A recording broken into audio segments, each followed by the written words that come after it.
강화도 깊은 숲길을 따라 올라가면 천년 고찰 전등사가 고요히 자리를 지키고 있습니다. 전등사 대웅전에 다가가 지붕 처마 아래를 살펴보면 눈길을 끄는 조각 하나가 있습니다. 바로 처마를 떠받치고 앉아있는 나부상. 멀리서 보면 사람 같고 자세히 보면 원숭이 모습도 닮았습니다. 하지만 그 작은 조각 하나에는 사람들이 오해해온 이야기와 그보다 더 깊은 진짜 의미가 숨어 있습니다. 옛날 전등사 대웅전을 새로 지을 때 전국에서 솜씨 좋은 목수들이 모였고 그중 가장 뛰어난 장인이 대웅전 조성의 책임을 맡았습니다. 그는 기술은 뛰어났지만 멀리서 혼자 올라와 작업하는 탓에 늘 외로움이 있었습니다. 일을 마칠 때면 산 아래 작은 주막에서 허기를 달랬습니다. 그곳 주모는 따뜻하고 상냥했고 둘은 마음을 의지하며 가까워졌습니다. 목수는 공사하며 번 돈을 모두 주모에게 맡기며 조용히 미래를 약속했습니다. 하지만 공사가 거의 끝나던 어느 날 주모는 그의 돈을 모두 가지고 어디론가 사라져버렸습니다. 목수는 큰 상처와 절망감에 며칠 동안 나무에 손도 대지 못했습니다. 사람들은 흔히 말합니다. 목수가 화가 나 주모를 벌거벗겨 조각했다. 하지만 사실은 다릅니다. 목수가 처마를 받치도록 새긴 조각은 주모의 모습이 아니라 사람의 어리석음을 상징하는 원숭이 닮은 인간상, 즉 어리석은 중생을 표현한 나부상이었습니다. 전등사 스님들은 말합니다. 그 조각은 특정인을 비난하려는 것이 아니라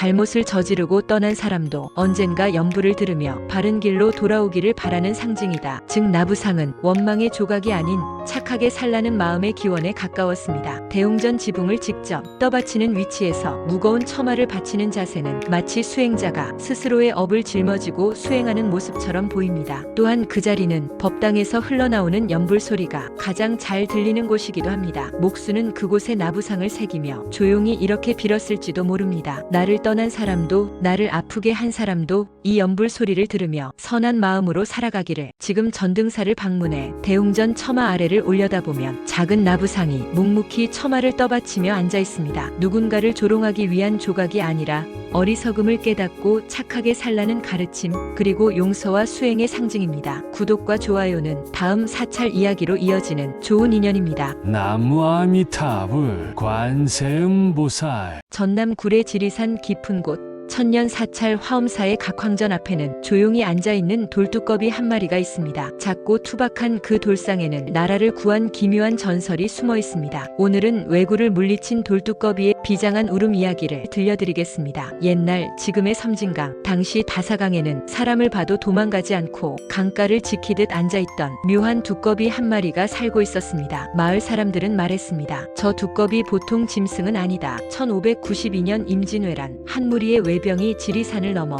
화엄사까지 약탈하러 오고 있었습니다. 그날 밤 두꺼비는 강둑을 떠나 지리산 쪽으로 천천히 올라갔습니다. 마치 무언가를 알고 있는 듯한 발걸음이었습니다. 왜구들이 강을 건너려는 순간 갑자기 강가에서 산 전체가 울리는 듯한 굵은 울음소리가 터져나왔습니다. 와호호호호! 울음은 계곡과 산골짜기를 타고 퍼지며 밤하늘까지 울렸습니다. 외병들은 공포에 질려 외쳤습니다. 이건 짐승 소리가 아니다. 산신의 노여움이다. 그리고 결국 강을 건너지 못한 채 겁에 질려 도망치고 말았습니다. 그 울음이 사라지자 강가에는 다시 고요만 남았습니다. 마을 사람들은 다음날 강가로 내려갔습니다. 하지만 울음을 냈던 두꺼비는 보이지 않았고 두꺼비가 앉아있던 자리에 단단한 돌두꺼비 한 마리만 그대로 앉아 있었습니다. 두꺼비가 돌로 변했다.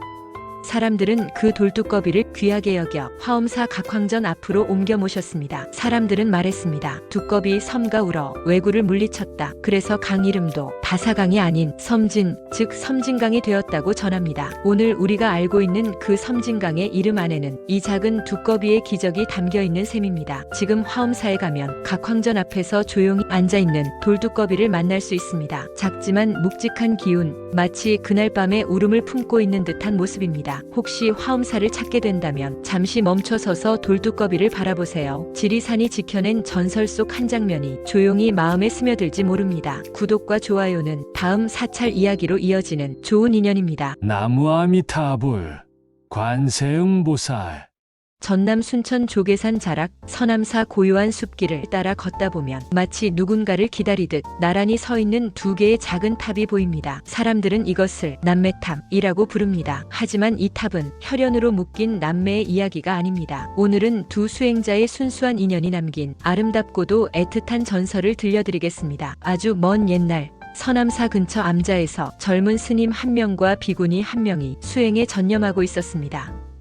두 사람은 성별만 달랐을 뿐 마음가짐도 수행 태도도 닮아 있었고 서로는 남매처럼 의지하며 길을 잃지 않도록 도와주는 존재였습니다. 그리고 그 모습은 스승들도 칭찬할 만큼 순수하고 고왔습니다. 하지만 어느 순간부터 사람들의 시선이 조금씩 달라졌습니다. 젊은 스님과 비구니가 함께 수행한다고 그게 과연 올바른가? 수행자에게 가장 무서운 건 마음의 번뇌가 아니라 사람들의 의심과 험담이었습니다. 두 사람은 불필요한 오해로 서로가 상처받는 걸 견딜 수 없었습니다. 그래서 결국 조용히 결심을 내렸습니다. 이 인연을 더럽히느니 차라리 속세를 떠나 서로의 길을 가자. 떠나기 전 두 사람은 마지막으로 작은 부도승탑을 세웠습니다. 스님은 하나의 돌탑을 쌓으며 말했습니다. 이 탑은 내 마음이 한 점 부끄러움 없음을 증명하리라.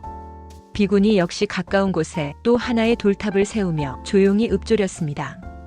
다음 생에도 바른 길에서 만나길. 돌탑 두 개는 높지도 화려하지도 않았지만 순수한 수행자의 마음이 고스란히 담겨 있었습니다. 그리고 그 탑을 세운 뒤 두 사람은 서로 다른 길로 떠났습니다. 한 번도 뒤돌아보지 않았다고 합니다. 세월이 흐른 뒤 서남사를 찾은 이들은 숲속에 나란히 서 있는 두 탑을 바라보며 자연스레 이렇게 불렀습니다. 남과 여, 남매처럼 지낸 두 수행자의 탑이라 해서 남매탑이라 하자.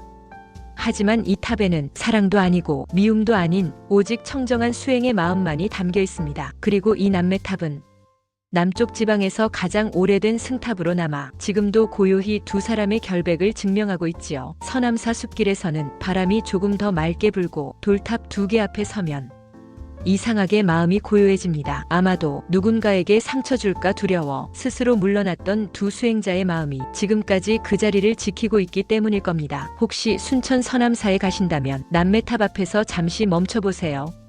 그 순수하고 조용한 인연의 울림이 바람 속에 아직 남아 있습니다. 구독과 좋아요는 다음 사찰 이야기로 이어지는 따뜻한 인연입니다. 나무 아미타불 관세음보살